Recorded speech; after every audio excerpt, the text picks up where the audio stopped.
have been working in designing communication protocols for low power and efficient Internet of Things networks for smart agriculture and smart cities applications.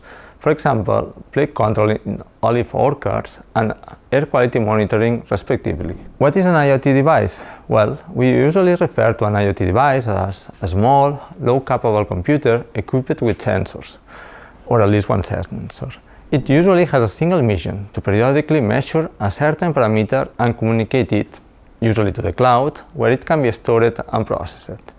Due to price and size constraints, IoT devices generally have limited computer resources, as I mentioned before, which prevent them from performing complex tasks. Also, since they, depending on the application, have to be deployed in places where there is no access to power sources, they could be equipped with batteries or energy harvesting capabilities. In addition to IoT devices, also called sensor devices, IoT networks have a special node. This special node is called the gateway, access point, or base station depending on the technology. Its mission is pretty simple, just to collect and aggregate all the data gathered from the sensors and then send it to the final destination through internet. To support the deployment of IoT networks, given those constraints, several specific wireless technologies exist, such as 15.4 and LoRa as the most common ones used nowadays. However, broadband internet access networks such as Wi-Fi and cellular networks are also working towards providing a seamless support to IoT devices. To better understand IoT wireless technologies, let me introduce some basic concepts that you need to know. One is the spectrum band. By a spectrum band, we will refer to the range of frequencies of the spectrum that a certain IoT network is using. For example, we have the band at 800 MHz used by LoRa networks, and the bands at 2.4 and 5 GHz commonly used by Wi-Fi. Another definition is the channel. The channel is just a portion of the spectrum band of the previous introduced spectrum bands used by a certain network, just to send and receive the data. We have also the coverage. The coverage is the maximum distance at which we can transmit data from a transmitter device to a receiver device. For example, from a sensor to the gateway.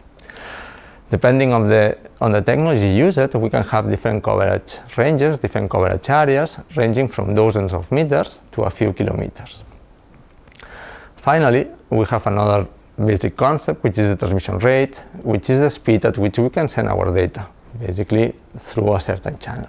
Transmission rates in current IoT technologies can take values from few kilobits per second to few megabits per second, also depending on the technology that we are using.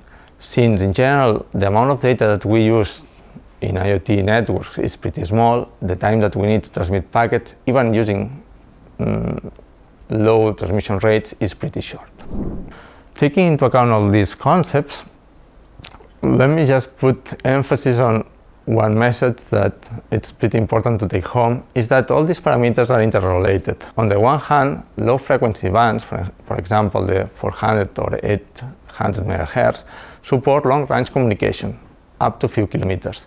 However, they allow only to transmit at very low data rates. On the other hand, higher frequency bands are the opposite. They support short ranges, but very fast communications speeds. Which is the best band to use? There is no answer. It will depend on the IoT application you want to deploy.